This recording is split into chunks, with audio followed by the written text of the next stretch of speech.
보이시죠? 자, 이사야 2입니다. 이사야 2, 이사야 1과 동일하게 전체적인 이사야의 이 타이틀은 여호와는 구원이시다. 이런 타이틀이고요. 여러분 책 앞에도 그렇게 쓰여져 있죠. 여호와는 구원이시다. 이렇게 쓰여져 있죠.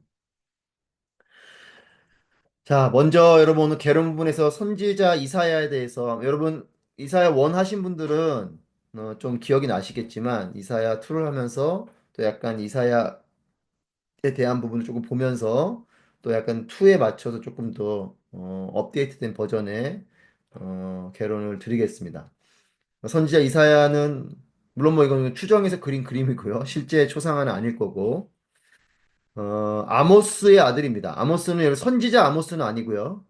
아마샤의 형제이죠. 그래서 우시야 왕의 사촌인 그러니까 아마샤의 형제가 아마샤가 우시야 왕하고 또 형제인데 그래서 이 아모스는 우시야 왕의 사촌이에요. 왕족이죠, 왕족. 그래서 이사야는 그 아버지 아모스의 아들이기 때문에 왕족이고 이 이사야의 이름은 하나님은 구원이시다 이런 뜻이에요. 그래서 여러분 이사야라는 뜻은 여호수아하고도 같은 뜻이고요. 예수하고도 같은 뜻입니다. 다 여호와는 하나님은 구원이시다 이런 뜻이에요. 그래서 이사야, 뭐 요시야, 호세야, 어, 여호수아, 예수 다 같은 뜻이죠. 하나님은 구원이시다 이런 뜻인데 이사야 이름도 이런 이름을 가지고 있습니다. 자, 선지자 중에 왕자라는 별명을 가지고 있고요. 여러 선지서 중에서도 특별하게 뭐 대선지서이기도 하지만 어, 그런 특별히 예수 그리스도를 예표해 놓은 예언서이어서 그럴 수도 있겠고 선지자 중에 왕자라는 별명을 가지고 있고 실제적으로 왕족 출신이고 또 제사장 가문의 가능성도 있습니다. 왜냐하면 소명을 받는 6장에 보면 이 이사야가 소명을 받는 장면이 나오는데 하나님 부르심을 받는 그 부르심 받는 장소가 성전이에요. 성전은 사실 제사장들만 들어갈 수 있는 곳이잖아요. 그런 면에서 이 제사장 가문일 가능성을 두고 있고 또 서기관일 가능성도 있습니다. 역대하 26장 22절 말씀에 보면 이렇게 기록하고 있어요. 우시아가 다스린 다른 일들은 처음부터 끝까지 아모스의 아들인 예언자 이사야가 적어두었습니다. 라고 역대하에 기록되어져 있는데 이와 같이 서기관과 같은 역할을 한 것을 볼 때 서기관이었을 가능성도 또 있습니다. 자, 이런 사람이 이사야고요. 특별히 활동을 기원전 742년부터 701년 정도까지 한 40년 정도 사역을 했는데 이것은 이제 이사야 본문 안에서의 확인되는 기간이고 실제적으로 한 50년 정도 활동했던 것으로 보여지고 이사야서 안에서 기록된 부분에서는 우시아가 죽던 때에 소명을 받았고 6장 1절에 그리고 히스기야 때 예루살렘 공격을 받을 그때의 장면이 나오는 거 볼 때에 이사야서에 기록된 부분에서는 742년부터 701년까지로 보여집니다. 한 40년 정도. 이 당시에 어떤 수명을 보면 평균적으로 그런 뭐 남성들의 수명이 한 40살 정도인 걸 보면 긴 세월을 사실은 그런 활동을 한 거죠. 그리고 여선지자하고 결혼을 했습니다. 이사야는. 그래서 그 여자 선지자와 결혼을 하고 두 아들을 두었는데 두 아들의 이름이 스알야수, 마엘살랄 하스바스라는 두 아들의 이름인데 두 아들의 이름의 뜻이 이사야 전체 메시지이기도 해요. 그 스알야숲이라는 이름은 남은 자가 돌아온다 이런 뜻이에요. 그러니까 이제 이 이후에 1장부터 39장까지는 심판에 대한 메시지가 주로 나오고 40장부터 66장까지는 구원에 대한 메시지가 나오는데 이 뒤에 부분 그 스알야숲 첫째 아들의 이름이 남은 자가 돌아오리라 이런 이름이에요. 백성들의 미래에 대한 예표를 한 이름이죠. 남은 자가 돌아온다. 그리고 두 번째로 마헬살라나스바스는 노략이 임할 것이다. 그러니까 노략이 이루어질 것이다. 이런 뜻이거든요. 이 부분은 실제적으로 이제 미래적인 부분이 아닌 북왕국과 아람에 대한 이런 그들의 의지가 헛된 기대임을 알게 된 이런 징조로서 이런 노략함을 당하게 될 것이다라는 침략을 당할 것에 대한 그것으로 인한 하나님의 심판을 받게 된 것에 대한 것을 말하는 것이죠. 그래서 이 두 아들의 이름이 이사야 전체의 메시지, 하나님의 심판과 하나님의 구원을 의미하는 이름이기도 합니다. 이 두 아들을 두고 있고요. 요담, 아하스, 히스기야 왕을 거쳐서 사역을 했던 사람이 바로 이 이사야입니다.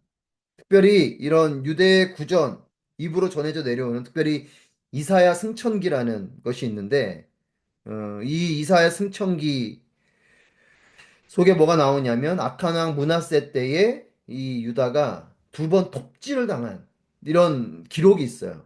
이 승천기에 있는 이것을 사람들이 입에서 입으로 구전되어져서 전해지는 그래서 이사야가 톱질을 당해서 죽었다라고 알고 있게 되는데 특별히 그래서 히브리서에 보면 이 톱질을 당한 선지자의 이야기 이름은 나오지 않지만 그것과 같은 부분이 나오는데 히브리서 11장 37절에 돌로 치는 것과 톱으로 켜는 것과 시험과 칼로 죽임을 당하고 양과 염소의 가죽을 입고 유리하여 궁핍과 환난과 학대를 받았으니 이런 기록이 나와요. 그래서 톱으로 켰다라는 이 부분이 아마 구전을 통해서 흘러갔던 이사야의 죽음에 대한 부분을 이 히브리서를 썼던 히브리 기자가 기억을 하고 이와 같이 기록을 한 것으로 보여지고요.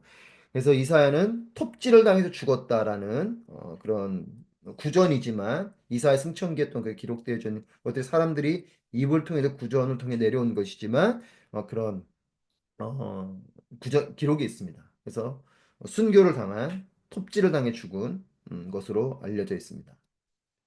그래서 이 이사야가 이사야 승천기에 보면 거짓 예언자들이 이사야로 하여금 이제 이사야가 했던 그 예언이 거짓말이었다라고 이렇게 말할 것을 막 요구했는데 이사야가 이렇게 말하는 거죠. 당신들은 나에게서 이 육체의 가죽을 제외하고는 빼앗을 수 있는 것이 없다라고 거부를 하고 결국 톱질을 당해서 죽게 되죠. 그렇게 순교한 사람이 이사야입니다.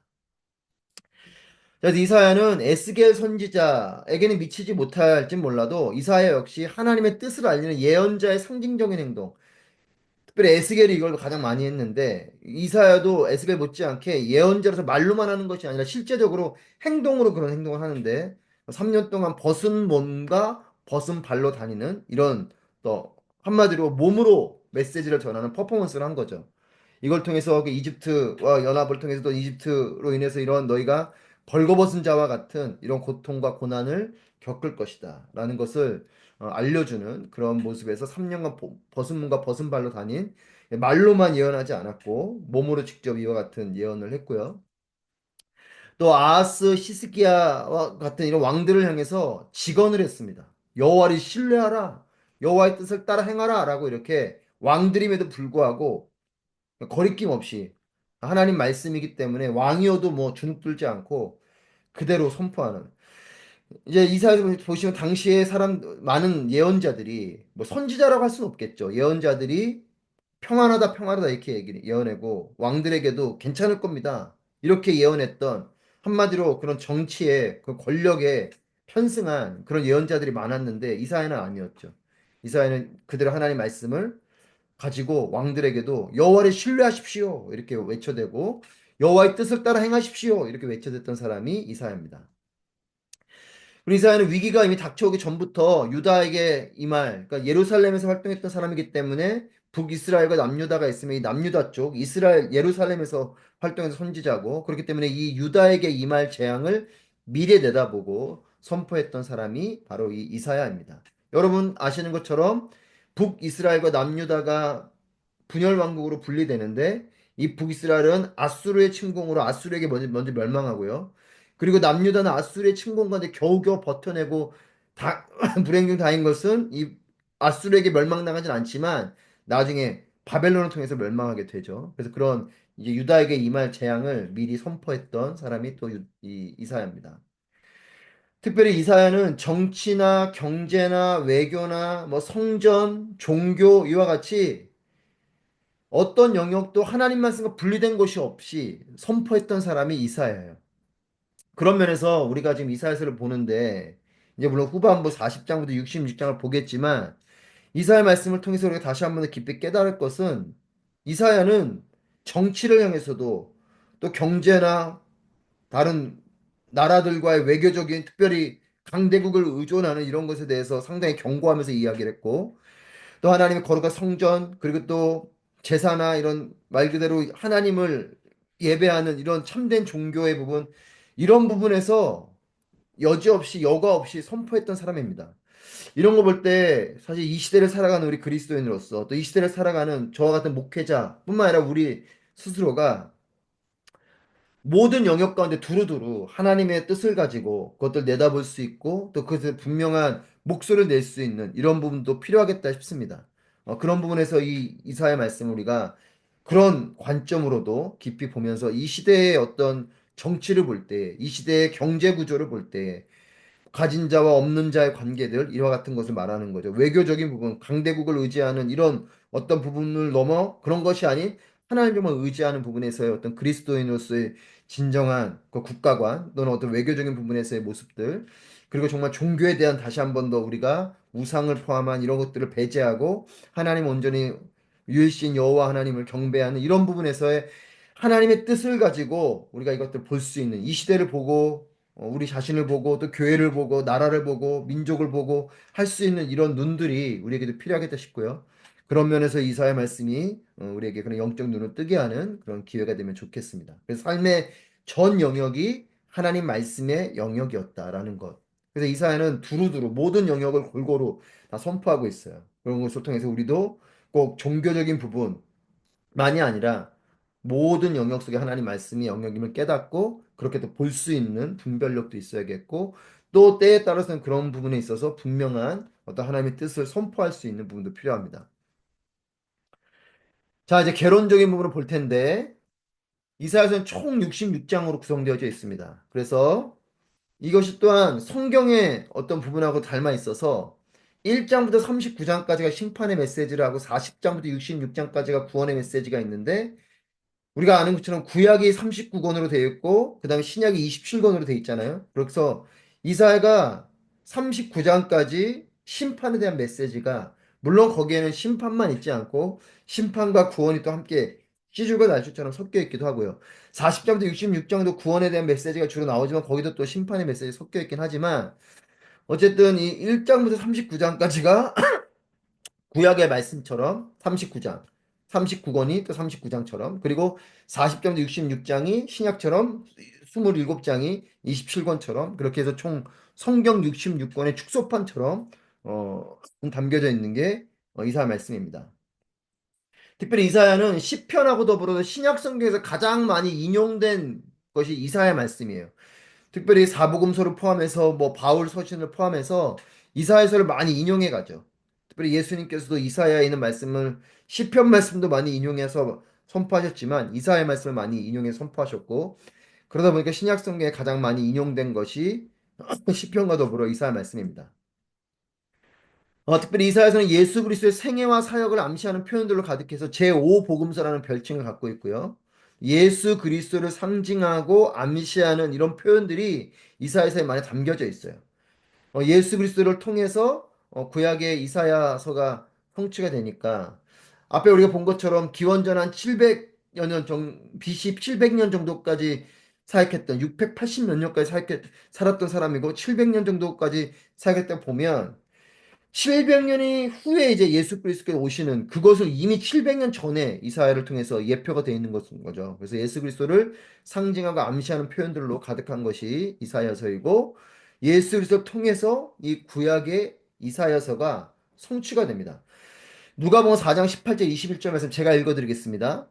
주의 영이 내게 내리셨다. 이는 하나님께서 내게 기름을 부으셔서 가난한 사람들에게 복음을 전파하도록 하기 위해서다. 하나님께서는 포로된 사람들에게 자유를 못 보는 사람들에게 다시 볼 수 있음을 억눌린 사람들에게 해방을 선포하기 위해 나를 보내셨다. 주의 은혜의 해를 선포하도록 하기 위함이다. 예수께서는 두루마리를 말아서 시중 들던 자에게 돌려주시고 자리에 앉으셨습니다. 회당 안에 있던 모든 사람의 눈이 일제히 예수를 주시했습니다. 그러자 예수께서 그들에게 말씀을 시작하셨습니다. 오늘 이 말씀이 너희가 듣는 자리에서 이루어졌다. 이사야 61장 1, 2절에 있는 말씀을 인용해서 예수님이 회당에서 이 이사야의 말씀을 인용해 선포하시고 이 말씀이 이루어졌다. 즉 이 말씀은 메시아에 대한 메시지이고 이 메시아에 대한 메시지를 통해서 예수님이 즉 예수님이 오심으로 이 메시아에 대한 이 이사야의 구약의 예언이 약속이 성취됐다라고 말씀하고 있죠. 그래서 구약의 이사야서가 성취된 것을 예수님께서 선포하시는 장면이 누가복음에 나옵니다. 이사야서 61장 말씀을 예수님께서 1, 2절 말씀을 인용하셨는데 특별히 이사야서 61장 말씀은 우리가 40장부터 66장을 보는데 이사야 61장 말씀의 중요한 주제는 뭐냐면 하나님 나라예요. 그러니까 예수님께서도 사람들에게 천국이 가까웠다. 즉 이것은 하나님의 나라, 하나님의 나라를 말하는 거죠. 예수님의 선포도 하나님 나라로 시작하는데 이사야서 61장도 하나님 나라에 대한 이야기예요. 그리고 결국 예수님께서 이루어졌다라고 말씀하시는 것도 하나님 나라. 즉 하나님 나라는 뭐냐면 하나님의 통치하심입니다. 하나님께서 통치하시는 그 모든 것이 하나님 나라예요. 그래서 예수님께서 이 하나님 나라를 선포하셨죠. 이 땅에 오셔서 공생애를 시작하시면서 예수님께서도 하나님 나라를 선포하셨고 하나님 나라로 예수님의 그 선포가 시작되고 이것은 이사야적인 즉 구약적인 부분에서의 선포를 하시고 있는 거죠. 그러니까 이사야를 통해서 하신 하나님 나라에 대한 이 선포를 예수님께서 700년 후에 오셔서 선포하셨고 이것은 결국 이 선포를 통해 하나님 나라가 이루어지는 그 부분에 대한 선포요. 이것은 이사야적인 선포고 구약에 이미 예표된 하나님 나라에 대한 부분의 구약적인 선포를 예수님께서 하고 계신 것입니다. 이렇게 구약의 예언서와 예수 그리스도의 선포가 만나면서 구약과 신약이 만나게 되는 거죠. 자, 이런 부분으로 우리가 보면서 히브리 성경과 기독교 성경을 좀 비교해서 보겠습니다. 여러분, 히브리 성경은 구약이죠. 그러니까 이 유대인들은 메시아, 즉 예수 그리스도를 인정하지 않는 것이고 구약의 말씀은 똑같아요. 기독교의 구약과 동일한 것이 히브리 성경입니다. 근데 다른 건 뭐냐면 배열이 좀 달라요. 똑같이 그들도 창세기부터 말라기까지 있는데 이 창세기부터 말라기까지의 이 부분에서 이 책들에 대한 배열이 즉 배치가 다른 거예요. 나머지 똑같습니다. 근데 이 히브리 성경 어떻게 되어 있냐면 이렇게 율법서, 지금 여기 그림은요, 우리가 지금 기독교 성경이 배열되어 있는 순서로 되어 있는 거예요. 창세기, 출애굽기, 레위기, 민수기, 신명기, 이렇게 쭉, 그리고 2번으로 내려오는 거죠. 여호수아, 사사기, 이렇게 쭉 가는데, 이 히브리 성경은 율법서가 먼저 나오고요. 그 다음에 예언서가 배열되어 있어요. 그 다음에 성문서가 배열되어져 있습니다. 성문서는 그 시편이나 잠언이나 욥기나 이렇게 그래서 율법서를 토라라고 말하고요. 예언서를 네비임이라고 말하고 성문서를 케투빔이라고 말하는데 이렇게 이와 같은 크게 세 개의 덩어리로 구성이 되어 있는 게 히브리 성경이고 배열은 율법서, 예언서, 성문서 이렇게 배열되어 있습니다. 하지만 내용은 똑같아요. 내용은 우리가 보는 구약과 똑같습니다. 근데 배열이 이렇게 되어 있어요. 그러니까 뒷부분에 뭐가 붙었냐면 성문서가 제일 마지막에 붙어 있는 거죠. 그런데 기독교 구약 성경은 모세오경이 있고 그 다음에 역사서가 있고 그 다음에 시가서가 있고 예언서가 있어요. 그러니까 이런 구조로 지금 우리가 가지고 있는 성경 이런 구조로 되어져 있죠. 그러니까 말라기가 제일 끝에 가 있는 거예요. 그러니까 모세오경으로 시작해서 예언서가 제일 뒤에 가 있어요. 배열적으로 배치를 그렇게 해놨다는 거예요. 이것은 어떤 의미가 있는 겁니다. 이 의미가 있는데 기독교 성경에서 예언서가 뒤에 위치되어 있는 건 첫 번째는 이걸 통해서 구약이 마무리되어지면서 이것이 신약하고 연결시키기 위한 부분에서 예언서가 뒤에 가 있는 겁니다. 기독교 성경에 배치해서 이 예언서의 위치를 뭐로 보냐면 구약의 마지막 문이면서 신약의 시작. 그러니까 예를 들면 이런 거랑 비슷한 거죠. 우리가 졸업을 하지만 졸업식과 함께 또 입학식을 하잖아요. 그렇게 연결되는 거잖아요. 그래서 졸업식이 있지만 그 졸업과 함께 또 새로운 예를 들면 뭐 대학생이 대학을 졸업하면서 취업과 연결되고 이런 것처럼 그 뒤에 있는 이 뒷문이 또 새로운 것과 만나게 되는 그런 부분에서 구약의 예언서를 그렇게 이해하고 기독교 성경에서는 예언서를 뒤로 배치해 둔 것이에요. 그래서 이 예언서에 있는 예언자들이 한 이 예언이 결국은 다시 오실 예수 그리스도를 선포해 놓은 거니까 이 다시 오실 예수 그리스도가 오시는 복음서하고 이걸 연결시키기 위해서 그래서 이 구약의 결론이 있지만 이 구약의 결론이 다시 신약과 연결되는 부분으로 이 예언서를 이해해서 이 예언서가 구약의 결론이면서 이제 오실 메시아인 신약을 예비하는 부분이다. 라는 의미로 그렇게 배치를 해놓은 거고요. 그리고 또 이 예언서는 우리가 예언서를 뭐냐 하나님 죄송합니다. 예언서는 하나님의 심판만 말하는 것 같지만 심판만 말하지 않고 심판이 있지만 회복과 또 이 회복에 대한 기대를 갖게 하는 부분이 담겨져 있습니다.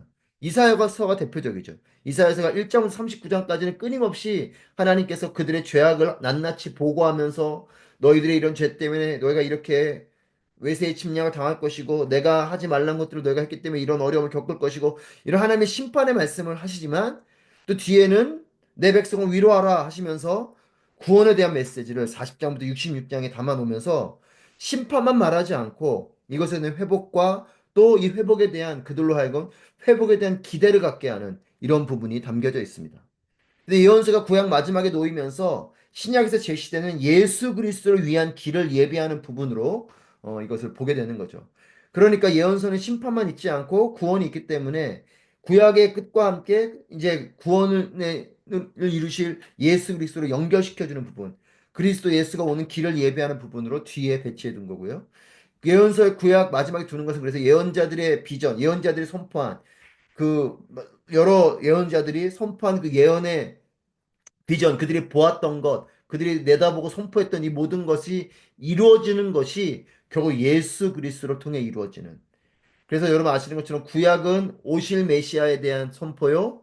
신약은 오신 메시아, 다시 오실 메시아에 대한 선포다라고 우리가 알고 있죠. 자, 그렇게 보면서 이제 이사야서를 보면 이사야서가 1장부터 39장, 근데 40장부터 66장 크게 이렇게 두 부분으로 보지만 또 어느 부분에서는 이사야서를 세 부분으로 보기도 합니다.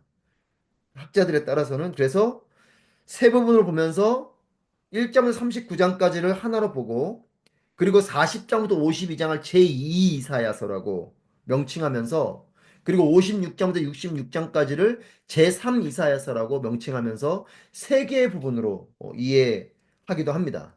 어떤 사람은 하나의 부분으로 그래서 이사야가 다 썼다 이렇게 말하는 사람도 있고 아니다 이사야가 1장부터 39장까지는 보니까 예루살렘에서 이루어진 어떤 일들인 것을 볼 때 예루살렘에 있는 이사야를 통해서 쓰여진 것으로 보여지고 40장부터 55장은 그 이후에 바벨론 침략 한참 후에 일어나거든요. 그러니까 이사야가 그때까지 살아있지 않을 것이고 그때가 아닌 바벨론 포로로 끌려갔을 때 바벨론 포로기로 끌려가는 그때에 거기에는 어떤 이름 모를 예언자가 예언한 것을 기록한 것으로 보여진다. 라고 이해하는 부분에서 이 40장, 55장은 그게 쓰여졌다고 이해되고 또 56장, 66장 내용을 가만히 보면 이것은 또 반대로 이제 70년 후에 포로기를 마치고 바벨론 포로기를 70년 동안 마치고 예루살렘으로 돌아온 이렇게 귀환해온 공동체에 이 귀환되어져서 돌아온 예루살렘 상황에서의 어떤 선포로 읽혀지는 그래서 이것을 이렇게 나눠서 주전 BC 8세기의 예루살렘의 이사야가 39장까지는 기록했을 것이고 4장부터 55장은 바벨론 포로기에 있었을 때 어떤 익명의 예언자가 했을 것이고 56장, 66장 돌아와서의 그런 상황 속에서 예언한 것이다. 그래서 이렇게 나눠서 기록해진 것으로 보여진다는 학자 의견들이 있고요. 또 어떤 사람은 그렇지 않다. 이사야가 이 모든 것을 다 내다보고 바벨론 포로기도 내다보고 또 돌아온 귀환 공동체분도 내다보고 어쨌든 이사야가 다 이것을 썼다라고 기록을 그렇게 이해하는 면이 있습니다. 여러분 이것을 뭐 이사야가 혼자 썼는지 뭐 나눠 썼는지 그것이 우리에게 큰 중요하고 의미로운 것보다는 그 누가 썼든지 게 중요한 건 우리는 이 이사야서를 그런 관점과 렌즈로 보는 거죠. 아, 이 부분은 지금 그 당시에 포로로 바벨론 침공 이전에 이스라엘 백성들이 향한 하나님 메시지이며 40장부터 55장은 바벨론 포로기에 끌려갔었을 때 그런 컨텍스트, 그런 상황으로 그 관점에서 이 말씀을 보면은 더 생생하게 다가오고 또 56장, 66장은 귀환에서 돌아온 이스라엘 백성들의 그 상황 속에서 선포되어지는 하나님 말씀으로 보면 이 말씀이 더욱더 생생하게 다가오는 거죠. 자, 그래서 어떤 본문은 이사야 자신이 썼기도 했고, 또 이사야 제자들, 또 그 이후에는 그 이후에 있는 제자들이나 이사야의 선포를 기억하고 있었던 익명의 예언자들이나 아니면 또한 이렇게 쓰여져 있는 어떤 이미 기록되어져 있는 이사야서의 어떤 말씀, 이사야의 기록들이나 이런 제자들의 기록들을 또 다른 제자들이나 서기관들이 그것을 기록한 이렇게 모여지고 합쳐져서 만들어진 것이 이사야 66장이다라고 이해하는 학자들의 의견들이 많고요.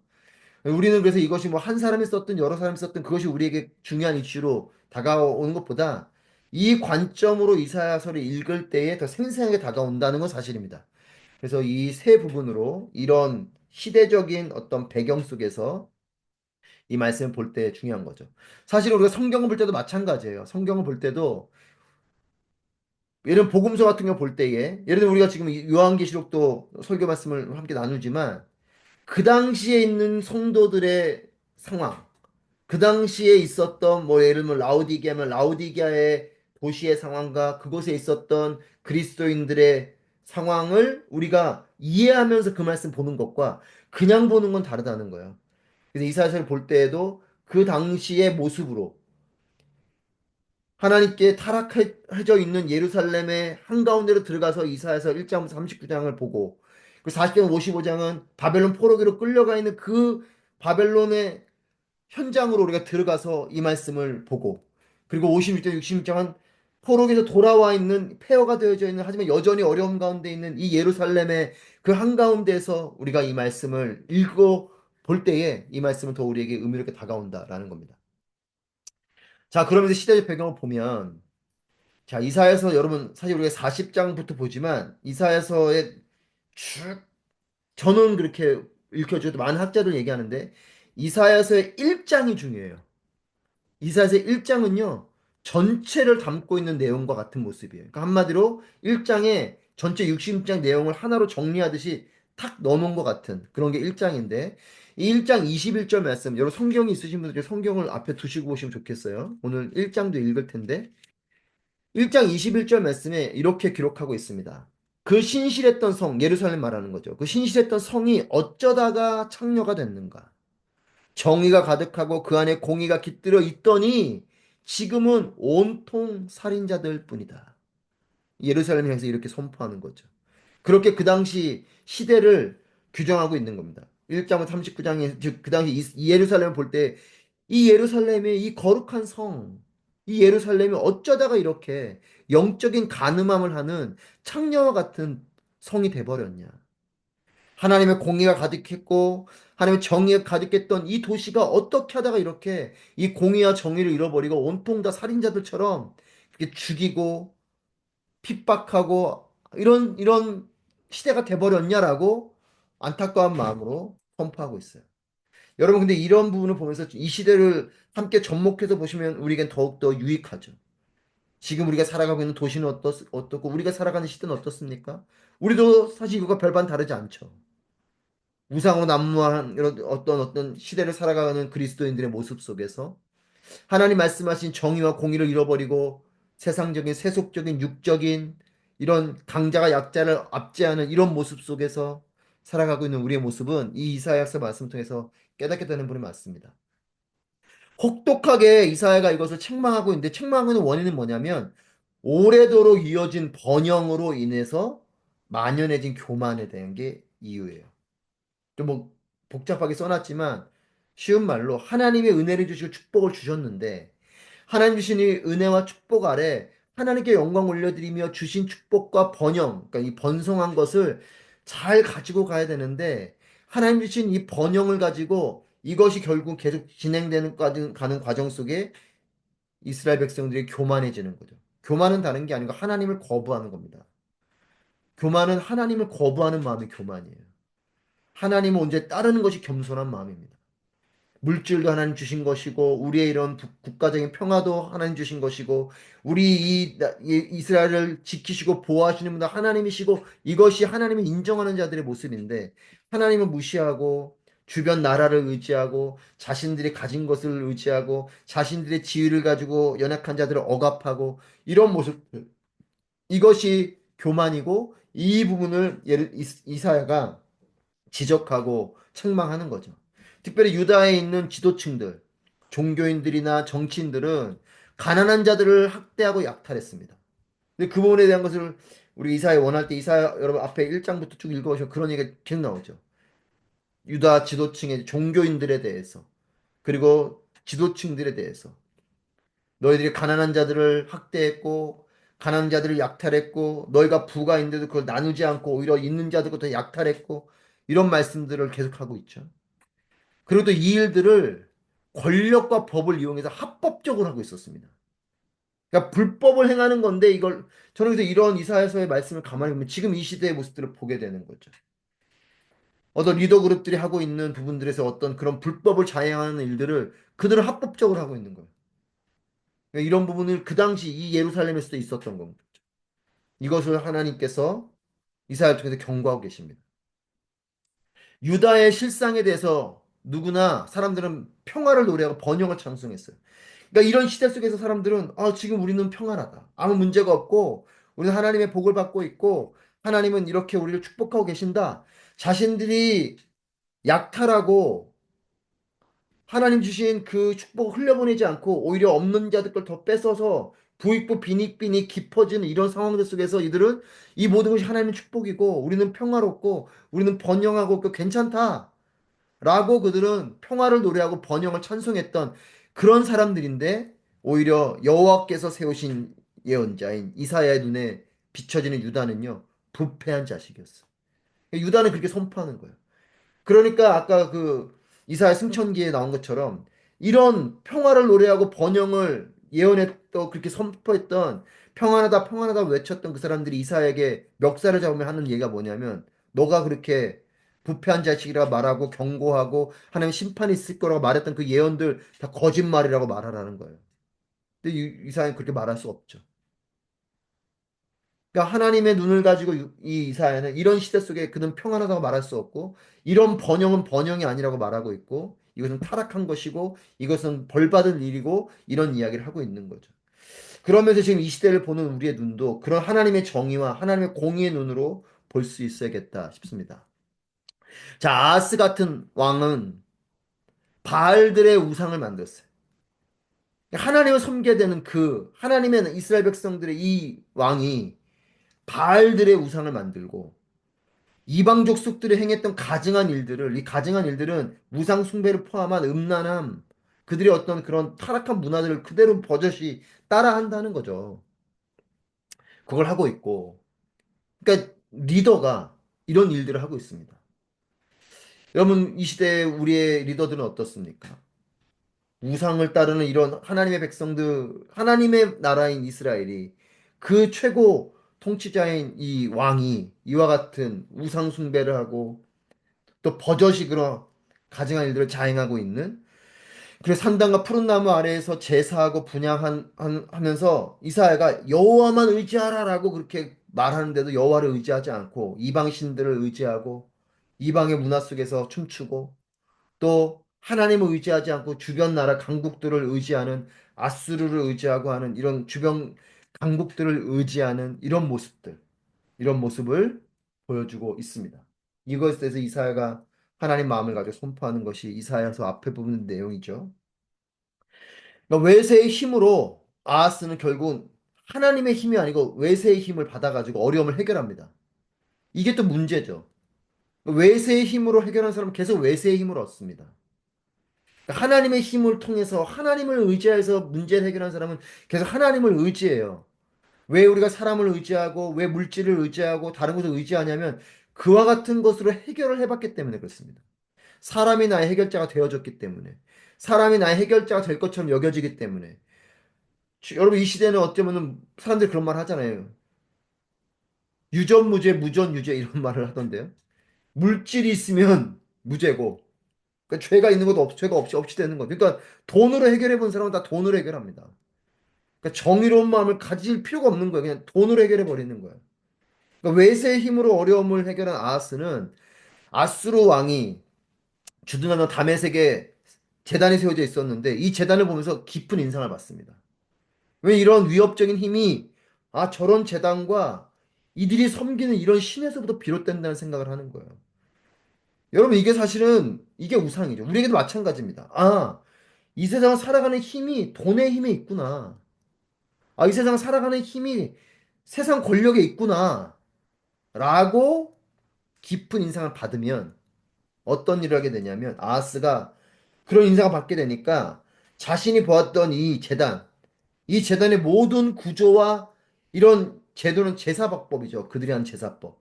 그러니까 그들이 세운 재단을 그대로 잘 벤치마킹하고 그들이 하고 있는 그런 그들만의 제사법들을 잘 익혀가지고 어떻게 보면 예루살렘에 있는 제사장인 우리아한테 이걸 보내줘요. 그러니까 설계도도 그래서 보내주고 그들이 하고 있는 제사법도 잘 해서 보내주고 똑같이 하라고 만듭니다. 이게 열왕기하 16장 10절, 11절에 나오는 말씀인데 똑같이 하라고 하는 거죠. 하나님을 섬겨야 될 제사장에게 이방신을 섬기는 그 재단과 방법들을 그대로 예를 들면 목회자인 저에게 뭐 왕이 그렇게 명령하는 거죠. 지금 교회 거 다 치우고 다른 종교 그 우상들이 하는 것과 같은 모습으로 만들고 그렇게 뭐 그런 우상도 하나 세워놓고 절도 그렇게 하고 이렇게 했다는 거예요. 하나님 백성이 이렇게 가는 거죠. 여러분 제단을 세웠다는 건 뭡니까? 모세의 성막과 솔로몬의 성전을 따라가야 되는 그들이 모세의 성막과 솔로몬의 성전이 아닌 이걸 대체할 만한 새로운 제사와 새로운 예배를 도입했다는 거예요. 여러분 그래서 우리도 이 예배 드리는 마음들이 중요합니다. 은연중에 우리는 세속적인 방법 속에서 하나님을 세상적인 방법으로 그게 되게 대표적인 게 기복적인 신앙이죠. 기복적인 신앙. 여러분 물론 우리가 뭐 자녀를 위해서 복을 하나님께 간구할 수 있고 그것을 누가 나쁘다고 하겠습니까? 하지만 기복적인 것, 기복적인 부분들. 예를 들면 뭐 저 개인적으로 별로 좋아하지 않는 건데 교회들이 많이 하고 있는 것 중에 하나인데 어, 수능 기도회 같은 게 있습니다. 수능 기도회 예를 들면 물론 뭐 그거를 이제 정말 영적으로 의미롭게 딱 기도하면 괜찮은데 어떤 때는 보면 그 교문에다가 엿을 붙여놓고 기도하는 엄마나 예배당에 앉아가지고 하는 기도하는 엄마나 별반 다르지 않아요. 왠지 그냥 모양만 다르지 내용은 그냥 그대로 그 교문에다 엿 붙여놓고 우리 아들 우리 딸 붙여달라고 하는 것과 같은 모습에 어떤 그런 모습의 형태의 기도회를 하고 있는 이런 모습들을 보면 이게 교회인지 아니면 그런 어떤 샤머니즘적인 우상적인 그런 기복적인 것이 교회로 들어와서 헷갈리는 경우들이 있어요. 제가 말씀드린 형식에 대한 얘기를 하는 겁니다. 기도 자체가 나쁘다는 게 아니에요. 그런 것처럼 우리가 이렇게 속는 건 거죠. 지금 이 당시에도 그렇게, 이건 물론 왕이 명령한 거지만, 이렇게 우상의 방법들이 그대로 전수되는 새로운 제사와 예배를 도입한 거죠. 하지만 이런 아하스와 같은 왕만 있는 것이 아니라 히스기야나 요시아와 같은 종교개혁을 했던 왕들도 있었습니다. 그래서 이들은 열왕기하에 보면 이 히스기야와 요시아에 대한 평가는 다윗이 행한 대로 행했다라고 히스기야도 요시아도 평가를 받아요. 이렇게 모든 산당들을 제거하고 다시 그 무너져 있었던 제사법을 다시 한 번 더 회복해서 하나님만을 온전히 섬기고 하는 종교개혁을 했던 히스기야와 요시아와 같은 왕도 있었다. 그러니까 어쩌면 우리는 이런 리더들이 등장하게 되기를 기도해야 되고 어, 그런 건 거죠.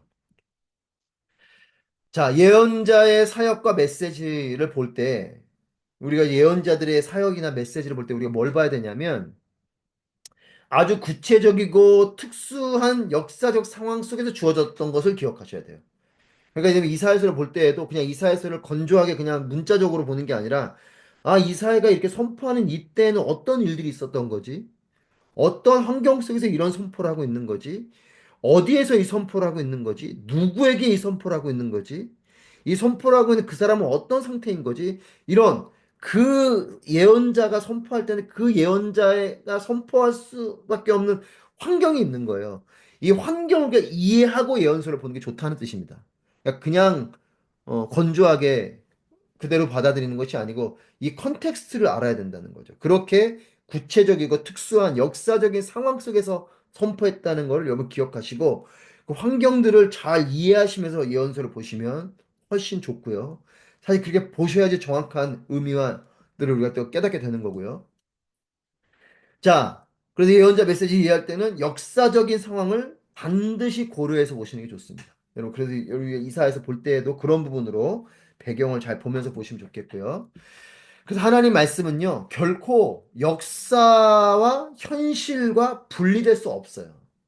그러니까 여러분 성경 말씀 보실 때 뭐 역사서든 선지서든 뭐 시가서도 마찬가지입니다.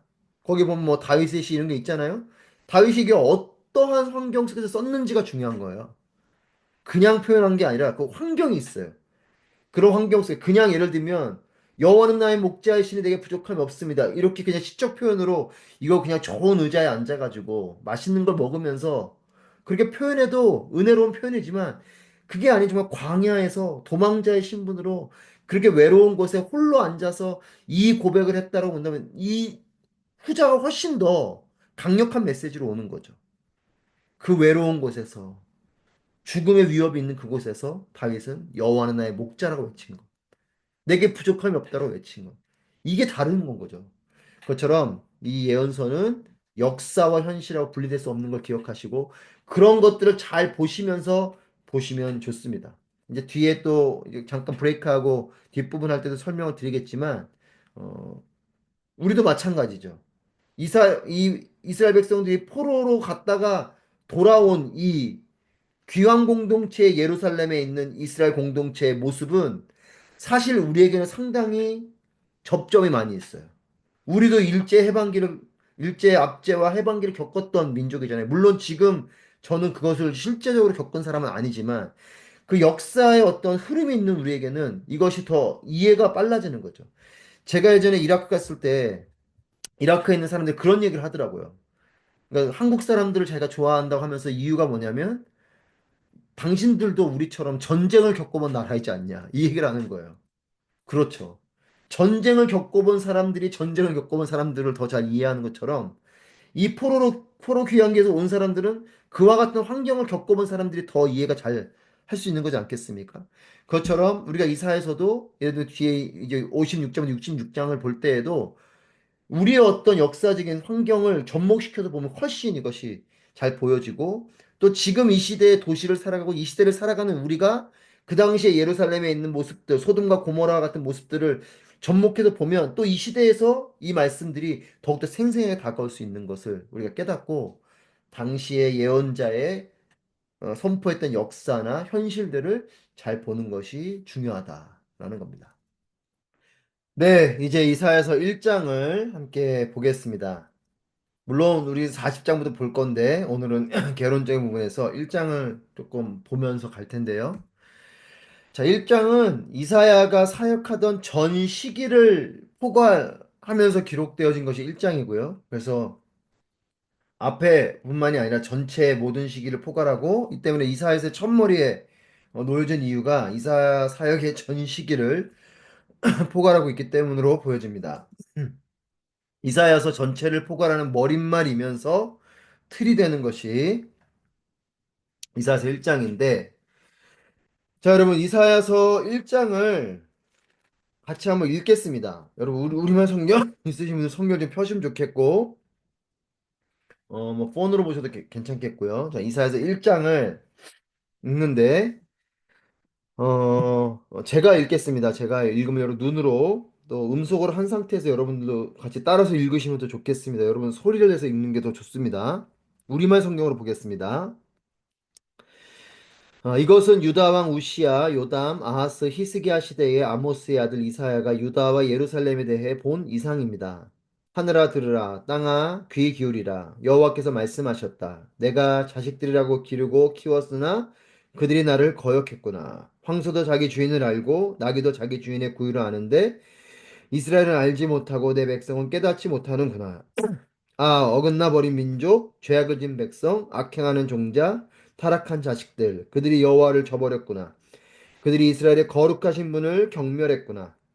그들이 완전히 등을 돌려 남이 돼버렸구나. 왜 너희는 계속 반역해 매를 더 맞으려고 하느냐? 머리는 온통 병들었고 마음은 온통 혼미해졌구나. 발바닥부터 머리까지 성한 곳이 없구나. 상한 곳과 멍든 곳과 새로 맞은 상처뿐 짜내고 싸매고 기름으로 상처를 가라앉히지도 못했구나.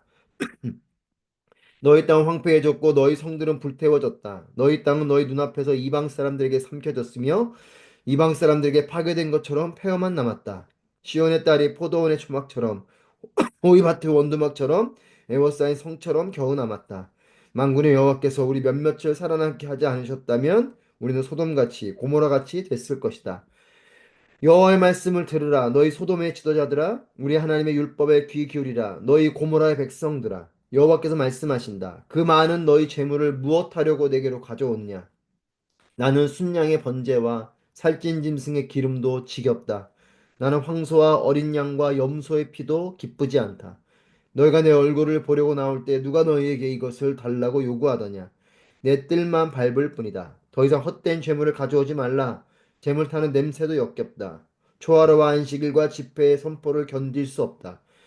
악을 행하면서 성회를 여는 것을 참을 수 없다. 너희 초하루와 정한 절기들, 나는 그것들이 싫다. 그것들이 내게는 짐만 될 뿐이다. 그것들을 짊어지기에 내가 지쳐버렸다. 너희가 아무리 손을 펼쳐 기도해도 나는 눈을 가리고 너희들을 보지 않을 것이다. 너희가 아무리 기도를 많이 해도 나는 듣지 않을 것이다. 너희 손에는 피가 가득하구나. 손을 씻고 스스로 깨끗하게 하라. 내 눈앞에서 너희의 악한 행실을 버리라. 악한 일을 그만두고 좋은 일 하기를 배우라. 정의를 추구하고 압제하는 사람들은 바른 길로 인도하라. 고아를 위해 변호하고 과부를 위해 싸워주라. 자 와서 우리 함께 판가름해 보자. 여호와께서 말씀하신다. 비록 너희 죄가 주홍빛 같더라도 눈처럼 희게 될 것이다. 비록 그 죄가 지렁이처럼 붉어도 양털처럼 될 것이다. 만약 너희가 기꺼이 순종한다면 너희는 그 땅에서 좋은 것을 먹게 될 것이다. 그러나 만약 너희가 거역하고 반항한다면 칼이 너희를 집어삼킬 것이다. 이것은 여호와께서 친히 입으로 말씀하신 것이다. 그 신실했던 성이 어쩌다가 창녀가 됐는가? 정의가 가득하고 그 안에 공의가 깃들어 있더니 지금은 온통 살인자들 뿐이구나. 내 은은 찌꺼기가 됐고 내 포도주는 물이 섞여 묽어졌구나. 내 귀족들은 반역자들이요 도둑들과 한패로구나. 그들은 모조리 뇌물을 좋아하고 사례금을 쫓아다니는구나. 고아를 변호하지도 않고 과부의 송사는 받아주지도 않는구나. 그러므로 주 곧 만군의 여호와 이스라엘의 전능하신 분이 말씀하신다. 아, 내가 내 대적들에게서 받은 한을 풀어버리겠다. 내 원수들에게 안갚음하겠다. 내가 내게로 손을 돌려 내 찌꺼기를 녹여 깨끗하게 하고 내 모든 불순물들을 걷어낼 것이다. 옛날처럼 내가 내 사사들을 다시 세우고 처음처럼 내 모사들을 다시 세울 것이다. 그런 후에야 너는 의의 도성 신실한 고을이라고 불릴 것이다. 시온은 정의로 구속함을 얻고 돌아온 사람들은 공의로 구속함을 얻을 것이다. 그러나 반역자들과 죄인들은 함께 부서질 것이며 여호와를 저버린 사람들은 멸망할 것이다. 너희가 쾌락을 일삼던 상수리 나무 때문에 부끄러움을 당할 것이며 너희가 선택한 그 동산 때문에 수치를 당할 것이다. 너는 잎사귀 많은 상수리 나무처럼 물 없는 동산처럼 될 것이다. 강한 사람은 산 부스러기가 되고 그가 한 일은 불티가 될 것이다. 또한 이 둘이 함께 불에 타는데도 아무도 그것을 끌 수 없을 것이다. 아멘. 자, 1장을 읽었는데요. 여러분 1장을 여러분들도 같이 읽으셨을 것이고요. 거기에 나오는 여러 표현들, 너희의 많은 재물을 11절에 무엇하려고 내게로 가져왔냐? 하나님께 재물을 드리고 제사를 드리는데 하나님 기뻐하시지 않는 거예요. 너희가 그렇게 많은 걸 드리지만 왜 가져왔냐는 겁니다. 헛된 재물을 가져오지 말라고 말씀하시고요.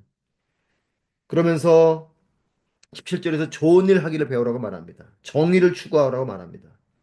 재물 많이 드리고 제사 열심히 드리는 것, 그것보다 너희들 안에 정의와 공의와 이런 것들이 온전히 회복되어져야 된다는 말씀을 하시는 거죠. 27절에 시온은 정의로 구속함을 받고 얻고 돌아온 사람들은 공의로 구속함을 얻을 것이다. 이렇게 말씀하세요. 자, 넘치는 제사와 더불어서 제사를 넘치도록 드리지만 이 예루살렘의 사회에는 불의와 불법이 가득한 것이에요. 하나님이 이것을 고발하십니다. 너희가 그렇게 넘치도록 예배를 드리지만 너희 못하러 그렇게 예배를 드리냐? 그건 다르게 말하면 뭡니까? 하나님 안 받으신다는 거예요. 저는 이 1장 말씀 보면서 지금 우리의 예배를 보게 되고요. 우리가 아무리 큰 건물로 엄청난 시설과 엄청난 인력과 엄청난 것을 가지고 뭐 요즘은 대형 교회도 많고 또 잘 지은 교회 건물도 많고 또 잘 갖춰진 여러 사역팀들도 많죠. 하지만 그런 예배와 제사가 나쁘다는 게 아니라 그런 예배를 드릴 때 하나님이 이 예루살렘 향해 말씀하신 것처럼 너희가 무엇 때문에 그 많은 재물을 내게로 가져왔냐? 이렇게 말씀하실까 봐 두려워요. 우리에게도 동일하게 너희가 그렇게 예배를 드리고 뭐 헌금도 하고 헌신도 하고 교회도 세우고 뭐 선교도 하고 하지만 하나님께서 너희들 안에 불의와 불법이 가득하다고 우리에게 고발하시면 우리는 어떻게 해야 되는가? 여러분, 예루살렘의 이야기는 우리의 이야기일 수 있다는 것을 기억합니다. 17절에 좋은 일 하기를 배우라고 말씀하세요. 제사 잘 드리라고 얘기하지 않습니다. 예배 잘 드리라고 얘기하지 않으세요. 좋은 일 하기를 배우라고 말씀하십니다. 정의를 추구하라고 말씀하세요. 앞지 않은 사람들을 바른 길로 인도하라라고 말씀하십니다. 고아를 위해서 변호해주고 과부를 위해 싸워주라고 말합니다. 고아와 과부는 누굽니까? 약자들이죠. 이 약자들의 것을 더 약탈해서 부익부 빈익분을 가는 것이 아니고 고아들을 위해 약자들을 위해서 쓰라는 거예요. 하나님의 공의는 거기에 있습니다. 하나님 분명히 차별이 아니라 차이를 두셨는데 그 차이를 통해서 하나님은 있는 자가 없는 자를 돕고 연약한 자가 강한 자가 연약한 자를 돕고 또 건강한 자가 연약한 자를 돕고 이것이 하나님의 방법인 거죠.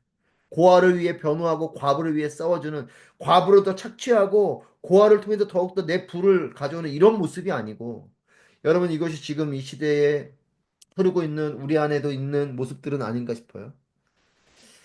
물론 열심히 뭔가를 하고 하는 부분에선 좋지만 그것이 누군가로부터는 어떤 엄청난 착취가 되고 이런 것이 아니라 정말 건강한 어떤 기업의 문화들, 또 건강한 고용의 모습들, 또 건강한 어떤 사회적인 경제 시스템, 그리고 건강한 어떤 그런 조직의 문화들, 이런 것들이 우리 그리스도인들로부터 시작되어야 될 것이고, 단순히 그냥 교회를 다니기 때문에, 뭐 직분자이기 때문에 이것이 우리로 하여금 그리스도인이라고 증명할 수 없죠.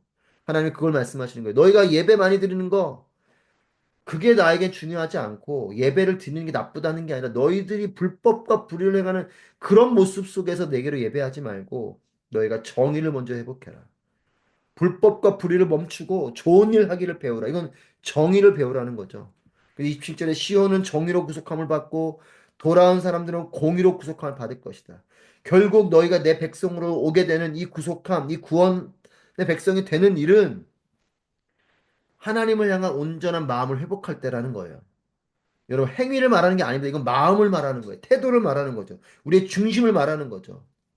예를 들면 우리가 예배를 잘 드리고 밖에 나가서 갑질하고 밖에 나가서 그렇게 연약한 자를 포갑하고 하는 그런 모습이 된다면 하나님은 우리에게도 동일하게 말씀하실 겁니다. 너희의 불의와 불법을 멈추고 너희가 좋은 일 하기를 배우라고 말씀하시는 거죠.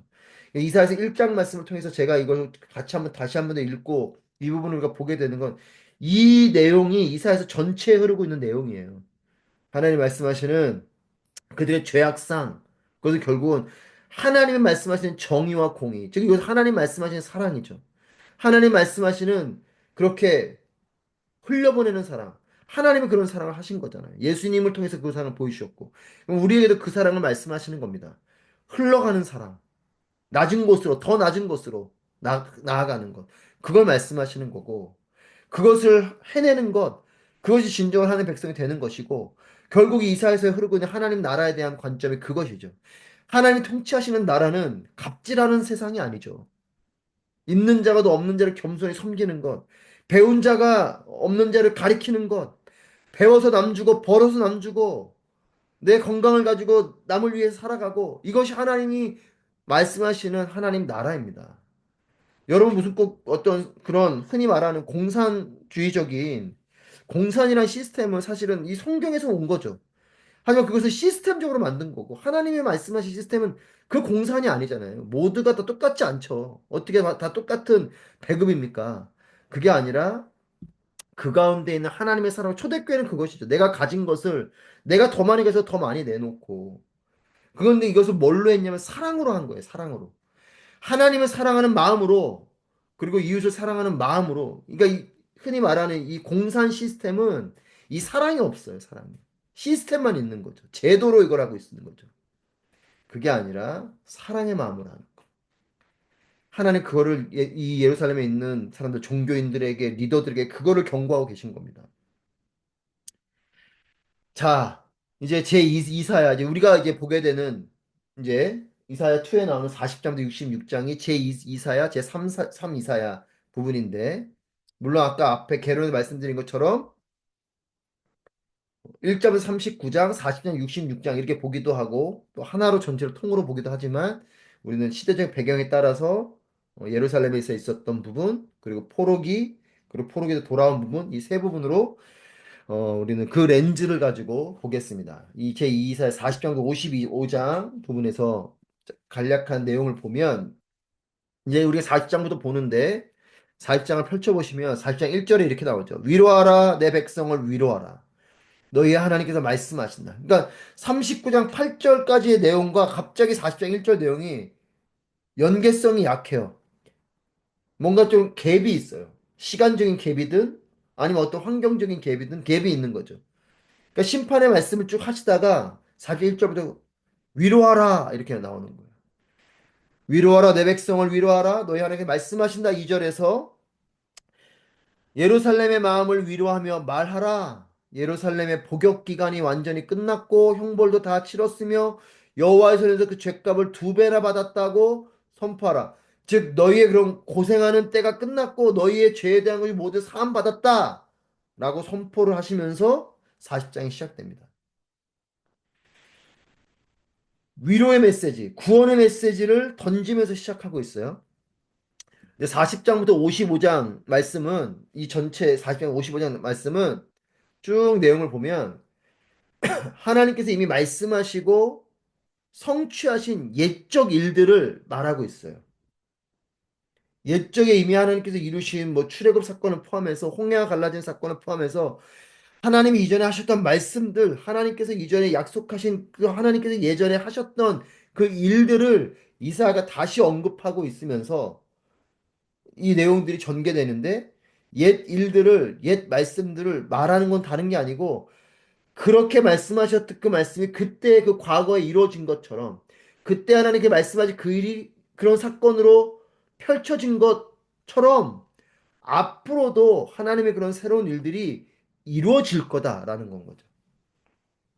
그리고 이것을 포로기에 가 있는 백성들의 컨텍스트에서 보면 포로기로 끌려갔잖아요. 그들에게 하나님이 70년 후에 다시 너희들을 돌아오게 할 것이고 구원하실 것에 옛적에 약속해 놓으신 그 약속의 말씀 그게 이루어질 거야. 과거에 보면 하나님이 말씀하신 게 이렇게 이루어 주셨잖아. 그렇기 때문에 지금 바벨론 포로기로 와 있는 이 백성들이요. 이렇게 하나님은 약속을 이루시는 분이니 앞으로 우리에게도 하나님의 새 일이 반드시 이루어질 것이다. 라고 선언을 하는 부분에서 40장 55장에는 과거의 옛적 일들을 여러 부분으로 기록해 놓고 강조하고 있는 겁니다. 그것의 근거는 이와 같이 앞으로도. 그러니까 우리도 마찬가지예요. 우리가 성경 말씀 보는 것은 뭐냐? 과거의 이 일들을 통해서 아, 하나님은 이런 하나님이시구나. 이런 성품을 가지고 계시고 이렇게 신실하시고 말씀하신 것을 이루시고 또 하나님은 이것이 중요하고 이것을 보는 거예요. 그리고 그 말씀을 통해서 그렇다면 우리도 우리의 삶에 지금 나의 삶 속에 앞으로의 나의 삶 속에 동일하게 신실하게 역사하시는 사랑으로 역사하시는 또 죽기까지 우리와 함께 하시는 그 하나님이 내 앞날의 새로운 일들 속에도 확실하게 역사하실 것이다 라는 믿음을 갖게 하는 것이 우리가 이 말씀을 보게 되는 역사서를 보게 되는 일이고 예언서를 보게 되는 일인 거죠. 그러니까 과거의 일들을 통해서 우리가 그냥 메시지로도 듣지만 이것을 현재와 미래를 살아내는 우리에게 다시 한번 더 리마인드 하면서 접목하게 되는 부분도 마찬가지인 거예요. 그래서 40장에서 55장까지 옛적 일들을 말하고 여기서 새 일에 대한 확실히 이루어지고 선언하는 겁니다. 특별히 40장 이후에 한 인물이 등장을 선언하고 있는데 그 사람도 그냥 고레스예요. 고레스 왕을 기록하고 있습니다. 고레스는 어떤 사람이냐면 페르시아의 초대 왕이에요. 그 바사 제국이라 말하죠. 그러니까 메데바사. 그 전에 이제 메데바사라는 그 나라가 결국은 이제 바벨론도 멸망시키고 아수르도 멸망시키면서 이제 페르시아 바사 제국이 되는데 페르시아 제국이죠. 그 초대 왕이 바로 이 고레스입니다. 그러니까 다니엘 같은 경우 보면 그렇게 이제 여러분 아시는 것처럼 그 이제 바벨론 포로기에 있었던 그 다니엘이 페르시아가 바사 왕까지 넘어가게 되는 거잖아요. 이 고레스 왕의 이 칙령으로 인해서 이스라엘 백성들이 돌아오게 되죠. 그러니까 고레스의 칙령을 통해서 이제 그 1차, 이제 3차로 이스라엘 백성들이 돌아오게 됩니다. 그러니까 바벨론으로 인해서 끌려갔던 이스라엘 백성들이 그 바벨론이 멸망하면서 바사 제국이 들어오게 되고 바사 제국의 이 고레스 초대 왕의 칙령에 따라서 이스라엘 백성들이 돌아오게 되는, 그래서 그런 부분에서 고레스가 중요한 역할을 했었던 사람이죠. 그런데 이 고레스 부분을 왜 이 이사야에서 기록하고 있냐면, 고레스가 등장할 것을 이미 하나님이, 지금 이사야의 이 선포는 바벨론 포로기 전의 선포예요.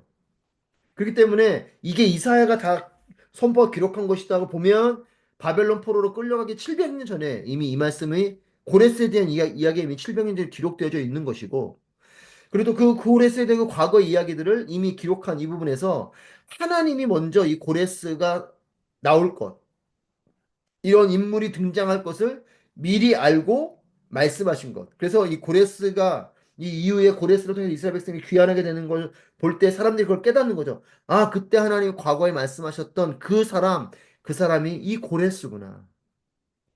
그래서 고레스의 등장은 하나님이 미리 알려주신 것이고, 또 고레스는 하나님이 불러내신 존재다. 자, 그런 배경 속에서 이전 일들이 성취하신 것을 통해서 앞의 일로도 반드시 이루실 것이다 라는 것을 선포하면서, 그래서 결론적으로 앞의 일들을 말도 하지 못하고, 어느 우상이 앞의 일들을 미리 말해줍니까? 그런 우상은 없어요. 우상은 약속도 없고요, 성취도 없습니다. 그러니까 이사야는 그걸 말하는 거예요. 하나님을 봐라. 하나님이 이렇게 과거에 이미 말씀하시고 그 약속을 이미 알려주시고, 그리고 그 약속을 이루시는 이 하나님이야. 하지만 너희가 의지하는 그 우상은 앞에 일을 말하지도 못하고 말하지도 않았으니 이룰 것도 없는 거죠. 사실 어떤 우상도 미리 예언한 자는 없고, 또 그래서 이루는 신은 없고 다 죽은 신이잖아요. 그러니 이사야가 그걸 말하는 거야. 앞의 일들을 말하지도 못하는 우상들을 의지하지 말고 오직 여호와만을 의지하라. 라고 이제 40장부터 55장에 걸쳐서 이 선포를 한 겁니다. 우리 그런 배경적인 부분을 가지고 40장부터 보면 좋겠는데요. 자, 그래서 이 40장부터 55장 내용의 핵심은 뭐냐면, 하나님만이 고레스의 등장을 예고하셨고, 이제 그 일이 이루어졌고, 그것처럼 이제 앞으로 우리의 일들도, 하나님께 사실 이 새 일들도 반드시 이루어지고 성취될 것이다 라는 것을 알려주는, 그것을 예언하고 그것을 선포하는 부분입니다. 자, 그래서 40장 이후에 펼쳐지는 본문은, 즉 바벨론 포로로부터 귀환하는 이런 놀라운 구원의 선포까지 이어지는 어떤 그 부분, 즉 이 바벨론에서 나오는 것은요, 출애굽하는 사건하고도 같은 이야기예요. 다 구원에 대한 이야기죠. 그러니까 바벨론으로부터 벗어나는 이 일은 이미 모세를 통해서 출애굽한 사건이 또 동일하게 접목되는 것이고, 그 출애굽한 사건을 이들에게 들려주고, 그것처럼 또 바벨론 포로, 너희가 이렇게 70년간 포로로 마치고 돌아오게 될 것을 이미 또 예레미야나 앞에 있는 선지자 통해서 예언하셨으니까, 그런 걸 통해 너희가 이집트에서 이스라엘 백성들이 그렇게 구원받은 것처럼 너희도 이렇게 구원받을 거야. 바벨론 포로로부터 돌아오게 될 거야. 라는 놀라운 구원의 선치를, 구원이 이루어질 것을 선포하는 것이 40장 이후로 나오는 말씀들입니다. 결론적으로는 40장부터 이어지는 본문은요, 바벨론 포로가 끝나가는 시점을 염두에 두고 읽으면 참 적절해요. 그러니까 너희가 이제 이 포로의 이 삶이 끝나갈 것이고, 하나님의 때에 너희는 구원받아 다시 예루살렘으로 돌아가게 될 거다. 그 부분을 말하고 있습니다. 자, 그래서 이제 제2이사야 40장 55장 말씀에서 이 부분에서 또 우리가 이 내용 속에 깊이 하나의 렌즈를 가지고 봐야 되는 건 하나님 나라에 대한 거예요. 제2이사야 하나님 나라인데 40장 3절 4절 말씀 보시면, 한 소리가 외친다. 광야에 여호와의 길을 내라. 사막에 우리 하나님께서 오실 큰 길을 곧게 닦으라. 모든 골짜기는 높이고 모든 산과 언덕은 낮추고 가파른 곳은 고르게 하고 울퉁불퉁한 곳은 평지로 만들라. 여호와의 길을 예비하라. 이렇게 선포해요. 광야, 사막 같은 곳, 골짜기, 작은 산, 험한 곳, 이런 모든 곳들을 하나님이 오실 수 있는 평탄한 곳으로 만들라고 외치는 3절에 한 소리가 외친다라고 나오죠. 그런 광야에 외치는 이 소리. 그래서 이 외치는 자의 이 소리는 결국 무엇하고 연결이 되냐면 왕이 들어오시는 모습으로 연결이 되는 거죠. 왕이 들어오는 그 길을 예비하듯이 여호와의 길을 너희가 그렇게 예비하라. 광야에 여호와께서 오실 그 길을 예비하라. 예를 들면 뭐 조금 우리가 연상해서 본다 그러면 왕이 올 때 이게 붉은색 그 양탄자를 쭉 깔듯이 그렇게 왕의 길을 깔듯이 너희들의 광야에 여호와께서 임하시는 그 길을 그렇게 내라는 거죠. 이렇게 평탄하게 만들어라. 이것은 왕이 들어오실 것이다. 라는 것을 선포하는 부분이고 이 부분이 결국 어디로 연결되냐면 예수님이 예루살렘으로 입성하는 부분하고 연결이 돼요. 그래서 5절 말씀 보면 여호와의 영광이 드러날 것이니 모든 사람이 그것을 함께 보게 될 것이다. 여호와께서 친히 입으로 말씀하셨다. 그러니까 너희가 그렇게 길을 깔면 여호와의 길을 그렇게 너희가 예비하면 여호와의 영광이 나타날 거라는 거. 즉 왕에 입성하듯이 왕이 등장하실 것이고 그것을 모든 육체가 보게 될 거라는 거죠. 영광의 왕이 나타나실 것이고 그것을 모든 만민들이 보게 될 것이다. 이것이 실제적으로 재현된 것이 예수님께서 예루살렘으로 입성하시는 모습입니다. 하지만 그분은 나귀를 타고 들어가시죠. 이거 역시도 선지자를 통해서 예언되어진 말씀이죠. 예수님께서 예루살렘 성으로 입성하실 때 여호와의 영광이 나타나고 모든 육체가 그래서 함께 보리라는 이 말씀이 그때 이루어진 거예요. 그 사복음서는 이 장면을 모두 다 기록해두고 있고요. 예수의 왕되심을 명확하게 증명하는 장면이 예수님이 나귀를 타고 예루살렘 성으로 들어가시는 모습이고 이것은 이사야를 통해서도 예언되어져 있고 또 다른 선지자들을 통해서도 나귀 타고 오실 그 메시아 그 왕이 예표되어져 있죠. 자, 그래서 40장 8절에 보면 또 이런 말씀이 있습니다. 여러분 잘 아는 우린 푸른 마르고 꽃은 시들다 이걸로 알고 계신 그 말씀인데 우리말 성경에서는 푸른 시들고 꽃은 떨어지지만 우리 하나님의 말씀은 영원히 서 있다.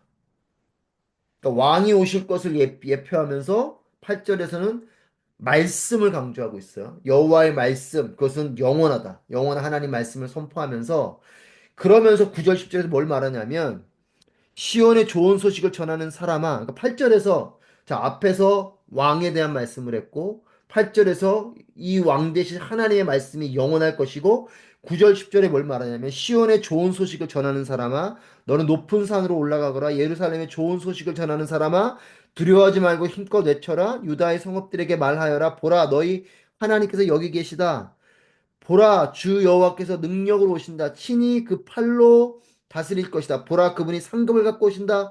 그분의 보상이 그분의 앞에 있다. 9절 10절 말씀을 통해서 시온의 좋은 소식을 전하는 사람, 예루살렘의 좋은 소식을 전하는 사람에게 말합니다.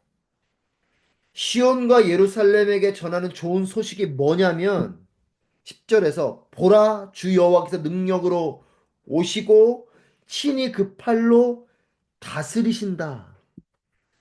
시온을 향한 좋은 소식, 예루살렘을 향한 좋은 소식은 뭐냐면 10절에서 하나님이 다스리신다는 거예요. 그러니까 앞에 왕을 이야기했고 하나님 말씀을 말씀하시면서 9절 10절에서 너희가 전하게 좋은 소식을 전하게 될 텐데 너희가 전하는 그 좋은 소식은 바로 하나님의 통치, 하나님의 다스리심이라는 거죠. 즉 하나님 나라에 대한 이야기를 40장부터 하고 있습니다. 자, 그러면 이제 그 뒤에 이제 40, 55장에 있는 그 뒤에 52장 7절 말씀에 너무나 반갑다 좋은 소식을 안고 산을 넘어 달려오는 저 발이여 평화가 이르렀다고 통보하면서 좋은 소식을 들려주는구나. 구원이 이르렀다고 말하면서 시온을 향해 내 하나님 왕이 되셨다고 하는구나. 라고 52장 7절 말씀에 기록하고 있는데 자, 구원이 이르렀다 이렇게 말하죠. 앞에서 좋은 소식을 들려준다. 즉 좋은 소식을 안고 산을 넘어 달려오는 저 발이여 시적 표현을 하는 거죠. 평화가 이르렀다고 말하면서 좋은 소식이 들려준대요. 두 가지 말하고 있어요. 평화가 이르렀다고 말하면서 좋은 소식을 들려줬다. 그러면서 구원이 이르렀다. 자, 그럼 무엇이 구원이고 무엇이 평안가? 뒤에 내 안에 왕이 되셨다고 한다. 즉, 내 하나님 통치하신다는 것이 이게 복된 소식이라는 거예요. 그러니까 그들이 전하는 좋은 소식은 구원과 평화에 대한 메시지인데, 구원과 평화에 대한 메시지가 뭐냐? 구원이 무엇이고 평화가 뭐냐면 하나님 통치하시는 게 구원이고 하나님 통치하시는 게 평화라는 겁니다. 이게 너희들이 전하게 될 좋은 소식이고 이것이 말 그대로 복된 소식, good news, gospel인 거죠. 그러니까 우리가 말하는 복음은 하나님이 다스리신다는 거예요. 하나님이 다스리시는 거, 하나님 통치 안으로 들어가는 게 구원이고요. 하나님이 통치하실 때 진정한 평강이 임하게 되는 겁니다. 전쟁터 같은 상황은 여전하지만 그 모든 것을 하나님 통치하실 때 우리에게는 평화가 임하는 것이에요. 파도가 치는 그런 배가 부서질 것 같고 넘어질 것 같은 그런 상황 속에 제자들은 막 우왕좌왕하고 죽을 것 같고 예수님 막 흔들어 깨우지만 예수님 저기가 주무시잖아요. 예수님이 그들에게 말씀하세요. 너희들 그들을 꾸짖으시잖아요. 폭풍 치는 전쟁터 같은 상황이지만 주님이 통치하시고 다스리시는 그것이 평화입니다. 그러니까 구원과 평화 뭐냐? 내 하나님 통치하신다는 거예요. 평화의 핵심 뭐냐? 하나님 통치예요. 여러분 우리의 삶 가운데 평화가 임하기 원한다면 다른 게 없어요. 하나님 나의 삶을 통치하여 주옵소서. 하나님 나의 생각을 통치해 주십시오. 나의 가치관을 통치해 주십시오. 내가 결정하는 걸 통치해 주십시오. 즉 하나님의 뜻대로 생각하고 하나님 뜻대로 행동하고 하나님 뜻대로 결정하면 평화로워져요. 그러니까 여호와가 왕이 되서 다스리시는 것이야말로 참된 평화입니다. 전쟁이 막 벌어져도요. 하나님 뜻을 쫓아가고 하나님 뜻을 이뤄가면 그곳 가운데 그곳엔 하나님 나라가 임하기 시작하게 돼요. 전쟁이 사라지기 시작합니다. 다툼이 사라지기 시작해요. 평화의 핵심은 하나님이 통치하십니다. 자, 그래서 이사야가 40장부터 막 선포하고 있어요. 자, 구원은 내세에 약속된 영세불사, 즉 죽어서 내가 영원히 사는 이 정도가 구원이 아니고요. 구원은 하나님이 통치하시는 가운데 살아가는 모든 삶이 구원입니다. 그러니까 우리는 이 땅에서 이미 구원받은 존재로 살 수 있고, 우리는 이 땅의 육신의 장막, 나의 이런 흙으로 지음받은 육체는 죽게 되겠지만 육체는 죽어도 우리는 영원히 계속해서 하나님 통치 가운데 살아가는 존재로 살아가게 되는 그것이 영원한 하나님 나라 안에 거하게 되는 거죠. 부활하고 하나님 나라에 들어가게 되면 우리는 그 나라는 그렇게 할 수밖에 없는 나라예요. 하나님의 통치밖에 이루어지지 않는 나라. 하나님만을 예배하고 하나님의 뜻하신 대로만 하게 되는 나라가 하나님 나라고 우리는 거기서 들어가게 되는 것이죠. 즉 하나님을 거절하지 않는 자들이 들어가는 것이 하나님 나라인 거죠. 하나님을 거절하는 자들은 그 나라에 들어가지 못합니다. 그들은 하나님의 심판으로 나뉘어지게 되고 구원이라고 하는 것은 내가 저 죽어서 고통이 없고 아픔이 없고 금길이 있고 뭐 모든 것이 풍요롭고 이런 내세관 그런 죽어서 가는 그런 것이 아니고 그게 죽어서든 살아서든 하나님 통치하시는 가운데 살아가는 그런 모든 삶이 구원입니다.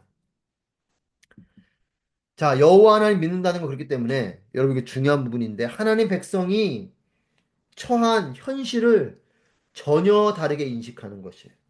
하나님 믿고 살아간다는 건 우리는 다른 렌즈를 가지고 살아가는 게 하나님 믿는 거예요. 말은 하나님 믿는다고 하지만 세상 사람들이 보는 렌즈로 살면 하나님 믿는 게 아닙니다. 하나님 믿는다는 건 다른 렌즈를 가지고 보는 거예요. 왜냐하면 하나님 믿기 때문에. 하나님 믿기 때문에 우리는 하나님이 보시는 눈으로 보는 건 거죠. 그게 예언자들의 눈이었고 그것이 예언자들의 입술이었어요. 세상의 눈으로 사실 그건 저에게도 해당되겠죠. 목회자들이 그냥 성도들의 구매에 맞게 세상에 말하는 그런 복을 빌어주듯이 그렇게 설교할 수 있습니다. 근데 그런 관점으로 보는 것이 아니라 어떤 건 되게 번영이고 좋지만 이게 정말 하나님 축복인가? 이렇게 볼 수 있어야 되는 것이고 오히려 고통이 있고 아픔이 있지만 오히려 그게 하나님 축복으로 여겨질 수 있는 건 거예요. 다른 렌즈로 보는 거죠. 세상은 물질이 많으면 복이라고 말하지만 하나님은 물질이 많은 게 오히려 재앙이라고 말씀하실 수 있습니다. 반대로 내가 몸이 아프고 질병에 걸리는 건 사람들이 볼 땐 저주받았다고 말할 수 있지만 하나님 보실 땐 그게 복일 수 있어요. 왜냐 그 일을 통해서 하나님 영광 받으실 수 있기 때문에. 그래서 제자들이 묻잖아요. 눈먼 사람을 해서 저 아이가 저렇게 태어날 때부터 눈이 먼 것은 그 부모의 죄 때문이냐, 저 아이의 죄 때문이냐 물었을 때 예수님 말씀하셔요. 저 부모의 죄도, 저 아이의 죄도 아니고 하나님의 뜻이 그 가운데 있다. 하나님 눈으로 보면 눈이 멀어도 그것은 하나님 영광이 될 수 있는 일인 건 거죠. 그래서 하나님 백성이 하나님 믿는다는 건 내가 지금 처해 있는 이 현실을 전혀 다르게 인식하는 거고요. 하나님의 왕대심에 기반을 둔 완전히 새로운 상상력이 필요한 겁니다. 그러니까 세상이 내다보는 것처럼 내다보는 게 아니고 하나님 왕되시기 때문에 나는 알 수 없지만 하나님이 이루실 놀라운 하나님의 일들이 있을 거다라는 새로운 상상력을 가지고 내 미래를 내다보는 거예요. 그게 하나님 믿는 겁니다. 그러니까 세상 사람들이 예측하는 정도로 그렇게 되면 우리 기복적인 것에서 벗어나지 못해요. 그러니까 세상이 말하는 것 같은 거면 복이고 조금 내가 어려우면 이건 저주고 제자들이 파도 치면 뭐 그냥 요동하지 그것이 그런 쪽으로 가지만 내가 처한 현실을 다르게 인식하고 새로운 상상력 가지고 하면 파도가 칠 때에도 예수님처럼 기다리고 평안할 수 있어요. 하나님이 하실 것이다. 하나님이 이루실 것이다. 그리고 이것은 나에게 저주가 아니고 이것을 통해 나는 하나님의 놀라운 은혜와 축복을 누리게 될 것이다. 이게 믿음인 거죠, 이게. 여러분, 그래서 세상 사람들이 믿는 믿음을 가지고 믿는 그 믿음은 하나님 안 믿어도 믿는 믿음이에요. 하나님 믿는 사람이 믿는 믿음은 세상이 믿는 것과 같은 믿음이 아닌 건 거죠. 전혀 다른 렌즈를 가지고 하나님의 눈을 그렇다고 이상한 렌즈가 아니고 하나님을 정말 믿는 그 믿음의 렌즈 그리고 그렇기 때문에 하나님의 눈으로 내 미래를 바라보는 새로운 상상력이 필요한 겁니다. 그게 하나님 믿는 거예요. 자, 이것이 하나님 나라입니다. 자, 그래서 제 이사야 즉 40장에서 55장까지 핵심은 왕이신 여호와의 통치가 핵심이에요. 고레스 이야기가 나오는데 고레스도 결국은 뭐냐? 고레스를 하나님 예고하시는데 고레스도 결국은 바벨론을 멸망시키기 위한 하나님의 도구일 뿐이라는 거죠. 고레스가 뭐 역사적으로 볼 때는 그 당시 어떤 페르시아 제국을 그렇게 다스렸던 바벨론을 멸망시킨 그런 강력한 힘을 가진 초대 페르시아 제국의 왕일지 몰라도 하나님의 눈으로 보면 그는 그저 역사의 하나의 그냥 왜 우리가 장기판에 말놓듯이 그냥 그런 존재라는 거죠.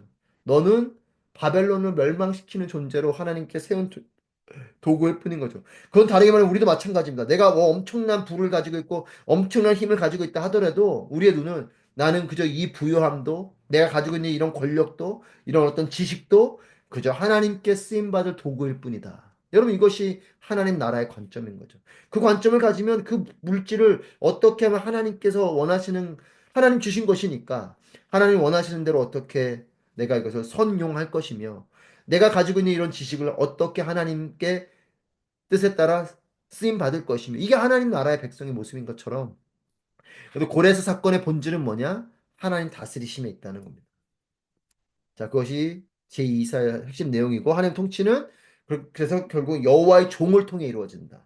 40장 이후에 보면 고레스를 통해서 이루어지는 하나님 통치하고 여호와의 종을 통해 이루어진 통치를 나란히 이렇게 대조시키면서 40장 이후에 기록하고 있는데 고레스에 대한 고레스를 통한 하나님 통치이든 여호와의 종을 통해 이른 통치든 이 모든 것이 하나님 통치이고 특별히 이것은 결국적인 그러니까 고레스 역시도 하나님께서 이렇게 쓰신 존재로 보면 하나님의 종으로 쓰임 받은 거죠. 그가 하나님 믿든 안 믿든 그가 하나님의 쓰임을 받은 쓰임의 쓸모로 본다면 그런 부분이고 또 이사야서에서는 여호와의 종을 기록하고 있는데 이 여호와의 종을 통해 이루어진 통치. 그러니까 너희가 그렇게 강력하게 믿는 그 왕을 하나님이 그도 그냥 하나님의 손길에 쓰임받는 존재일 것처럼 하나님 결국 하나님께서 세우신 그 종을 통해 하나님의 일을 이루신다. 그리고 결국 그 여호와의 종은 누구에게로 귀결이 되냐면 오실 메시아 예수 그리스도로 귀결이 되는 거죠. 근데 여호와의 종은 표면적으로는 이 예언을 선포하고 있는 예언자 자신을 표현하는 것이기도 하고 그래서 어떤 개인을 표현하는 것이기도 하고 또 여호와의 종은 이스라엘 전체를 표현하기도 하고요. 그래서 이와 같은 그 당시에 구약 시대에서의 이 선지자들이 말하는 여호와의 종은 이 여호와의 말씀을 선포하는 예언자 개인을 표현하거나 아니면 이스라엘 백성을 표현하는 부분인데 이것이 이제 제2성전기를 거쳐 넘어오면서 여호와의 종의 개념이 이제 다시 오실 메시아에 대한 개념으로 해석이 되기 시작하면서 그 해석들이 점점 확장되면서 결국 지금 우리 이 교회 신약 즉 예수님 부활 승천하시고 난 이후에 세워진 그 교회들 속에서는 이 종의 개념이 예수 그리스도에게까지로 연결되어져 가는 그런 연결점으로 하나하나 발견되어지고 믿어지게 된 거죠.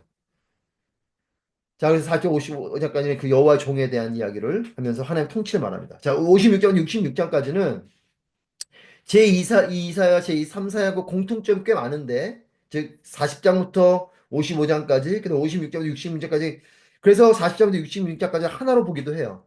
그래서 한 명의 저자가 썼다고 보는 견해도 있는데, 특별히 구원이나 공의와 같은 이것을 구원과 공의를 동의어로 사용하는 그런 부분들이 여러 번 나옵니다. 그러니까 구원인데 공의라고 표현하기도 하고, 이렇게 한 것이 여러 번 나오는데, 그래서 그런 부분에서는 앞에 제2 이사야와 제3 이사야가 비슷한 점이 많은데도 다른 점도 있어요. 뭐 여러 가지가 있지만 대표적인 게 안식일에 대한 부분에서 40장부터 55장까지는 안식일에 대한 언급이 없습니다. 근데 56장 이후에는 이 안식일에 대한 게 7번이나 언급이 돼요. 그런 부분을 볼 때는 조금 구분해서 볼 수 있는 어떤 부분들이 보여지고요. 자, 그래서 제3 이사야는 이 선포를 듣게 되는 청중은 어떤 사람이냐면 바벨론 포로기에 포로로 살고 있었던 이스라엘이 아니고 포로기로부터 돌아온 그래서 돌아와서 예루살렘에 살고 있는 이스라엘 백성들을 향한 선포로 보면 이 56장부터 66장이 훨씬 더 잘 이해가 되어지고 생생하게 다가옵니다. 그러니까 그래서 그런 사람들을 위한 선포다. 그러니까 이들이 돌아왔어요. 돌아오고 나서 한 100년 정도가 지나는 세월 동안에 중요한 건 예루살렘이 그렇게 상황이 나아지지 않습니다. 여전히 그 예루살렘과 유대 사회는 참담한 상황 가운데 있어요. 그러니까 이런 가운데 그들이 고통 속에 예루살렘에 귀환에 돌아왔는데 그들의 삶은 여전히 온전히 회복되지 못한. 그래서 1차, 2차, 3차로 걸쳐서 돌아오지 않습니까? 이런 100년 동안의 이런 시간들 속에서 여전히 참담한 유대 사회의 모습을 보게 되는 거죠. 그러니까 제3 이사의 배경이 어떤 거냐면 돌아온 이스라엘 백성들의 모습 속에 하나님이 약속하신 거잖아요. 약속해서 그들이 돌아온 거잖아요. 약속해서 영광스럽게 구원으로, 즉 출애굽 사건과 같이 그들이 구원의 부분으로 돌아왔는데 정작 돌아오게 된 이스라엘 이 예루살렘의 현실은 이 구원하고는 너무나 거리가 먼 현실인 거예요. 너무나 당황스럽고 고통이 여전히 있고 돌아와서 짠하고 모든 게 잘 준비된 게 아니고 왔더니 뭐 그냥 폐허의 상태에 나중에 느헤미야를 통해서 이렇게 재건해야 되는 이런 상황까지 있는 이런 상태로 계속 있는 이런 고통 가운데 있는 모습인 거죠. 그러니까 포로기 이후에 예루살렘 현실은 나아지지 않았습니다. 여러분 우리도 그렇죠. 예를 들면 우리도 해방을 맞았잖아요. 해방 맞았지만 우리나라가 해방되자마자 짠하고 좋아졌습니까? 아니잖아요. 해방은 됐지만 자유가 왔지만 그렇게 광복 빛이 다시 돌아왔지만 여전히 그런 뭐 조선을 넘어서 대한제국을 넘어서 그런 대한민국의 사회는 여전히 고통과 어려움 가운데 있고 정치도 혼란하고 또 그 가운데 또 50년 전쟁도 일어나고 그러니까 우리는 이 부분이 너무 이해가 잘 되죠. 그렇게 해방돼 돌아온 백성이 여전히 그들의 삶이 녹록치 않은 이런 부분들. 그래서 이런 부분에서 일제와 해방의 역사를 가진 우리에게는 55장부터 66장을 더 생생하게 읽을 수 있는 이런 부분이 되는 겁니다. 자, 이스라엘은 그리고 또 하나 그 돌아온 공동체는 현실도 어렵지만 또 뭐가 있냐면 공동체 내부적으로도 분열과 분쟁이 계속 있었어요. 그러니까 힘을 합쳐도 모자랄 판에 현실이 어려운데 또 그들 공동체 내부적으로도 분열되어 있는 거죠. 하나님 약속을 따라서 은혜롭게 귀환을 했으면 하나 되어서 나아가야 되는 게 아니겠습니까? 그런 원망을 하나님께 할 수도 있겠다 싶어요. 그렇지 않겠습니까? 하나님 약속을 해서 이렇게 우리 오라고 하셨는데 이게 뭡니까? 현실 이게 뭐예요? 또 우리 공동체 왜 이렇게 분열돼 있습니까? 왜 이렇게 다투고 있어요? 이런 걸로 그들의 마음 막 깨지는 상황인 거죠. 이런 부분, 이런 환경 속에서 이사야를 통해서 내지는 이사야가 아닌 그 당시에 있는 어떤 익명의 예언자 아니면 이사야서의 어떤 것들을 잘 이렇게 습득한 그 후에 있는 그의 제자의 이런 사람이든 그 사람들이 이 예루살렘에 있는 이스라엘 백성들을 향해서 55장 66장에 있는 그 선포의 말씀들을 하나님 메시지를 전하는 것. 그것이 제3 이사야 내용입니다. 자, 3 이사야는 그래서 내용이 낙심하고 실망하는 그런 백성들을 향해서 기꺼이 다가온 여호와 하나님의 구원과 영광의 날을 절대 포기하지 말라고 격려하는 것이 이 324의 내용이에요. 그러니까 너희가 지금 돌아온 현실이 여전히 어렵지만 또 너희들 안에 그 내분도 있고 어렵지만 이 시간들이 뭐 단기간 안에 여전히 그렇게 뭐 오랜 세월 어려운 건데 있지만 기억할 것은 이것은 분명히 하나님의 구원과 영광의 날이 너희들에게 임한 것이고 그렇기 때문에 절대로 포기하지 말라. 이것은 하나님의 약속에 따라 이루어진 일이니 하나님의 때, in his time, 하나님의 때까지 기다리며 하나님의 일하심을 바라보며 그렇게 이 구원을 포기하지 말고 끝까지 하나님 바라보며 있으라라고 말하는 것이 제3 이사야의 말씀이에요. 또 이 3 이사야는 포로로 돌아온 자들이기 때문에 성전 재건을 중요시했던 학개나 스가랴와 같은 이 3 이사야에서도 역시 성전을 중시하는 모습들이 나타나는 거죠. 그래서 동시에 하지만 성전을 중시하는 모습이 있음에도 66장 1절에 보면 이렇게 기록하고 있어요. 여호와께서 이렇게 말씀하셨다. 하늘은 내 보좌이고 땅은 내 발판이다. 그런데 너희가 나를 위해 어디에 집을 짓겠다는 말이냐? 어디에서 나를 쉬게 한단 말이냐? 성전 재건, 성전을 중시하지만 또 이렇게 하나님이 내가 성전 안에 갇혀 있는 자이겠냐? 이 말씀을 또 기록해 놨어요. 그러니까 성전이 중요하지만 하나님은 성전에 갇혀 계신 분은 아니고 그래서 동시에 땅에 지어진 성전의 도무지 감당하지 못한다는 이야기도 함께 포함해서 기록하고 있는 그런 약간은 역설적인 부분도 324에 기록되어져 있습니다. 자, 그러면서 하지만 이 66장 2절 3절 말씀에 보면 하나님 받으시는 예물은 그런 가축의 제물이 아니라 마음이 가난하고 심령에 통회하며 내 말을 듣고 떠는 것이 하나님 받으시는 예물이다라고 말씀을 합니다. 이사 66장 2절 3절 말씀을 제가 한번 읽어드릴게요. 성경 있으면 같이 하시면 좋겠는데 이렇게 기록해요. 66장으로 끝나는데 66장 2, 3절에서 이렇게 기록해요. 이 모든 것이 내가 손수 만든 것이 아니냐? 그러니까 1절에서 하나님께서 그렇게 말씀하신 거죠. 내가 어디에 쉰단 말이냐 하면서 이 모든 것이 내가 손수 만든 것이 아니냐. 그래서 이 모든 것이 내 것이 아니냐. 여호와의 말씀이다. 내가 굽어보는 사람은 학대를 받아서 괴로워하는 사람, 마음이 찢어지고 깨진 사람, 내 말이라면 벌벌 떠는 사람이다. 3절에서 그러나 소를 잡아들이는 사람은 사람을 죽이는 사람과 다름이 없고 양을 잡아들이는 사람은 개의 목을 꺾는 사람과 다름이 없다. 곡식 제사를 드리는 사람은 돼지의 피를 바치는 사람과 다름이 없고 분향을 드리는 사람은 우상 앞에 무릎을 꿇는 사람과 다름이 없다. 이렇게 제각각 자기 식대로 마음을 먹고 가증한 것들을 좋아했다. 하나님이 받으시는 예물은 너희가 가축을 드리든 곡식을 드리든 그것보다도 마음이 가난하고 심령에 통회하며 내 말을 듣고 떠는 그 마음을 받으신다는 거예요. 그러니까 가인과 아벨의 제사를 말할 때도 마찬가지죠. 뭐 가인은 곡식을 드렸고 아벨은 피 흘림이 있는 가축을 드렸기 때문에 아벨의 제사만 받았다. 이렇게 그렇게 요즘은 그런 설교 안 하죠. 예전에 그렇게 설교하는 설교가 있었는데 아니에요, 아니에요.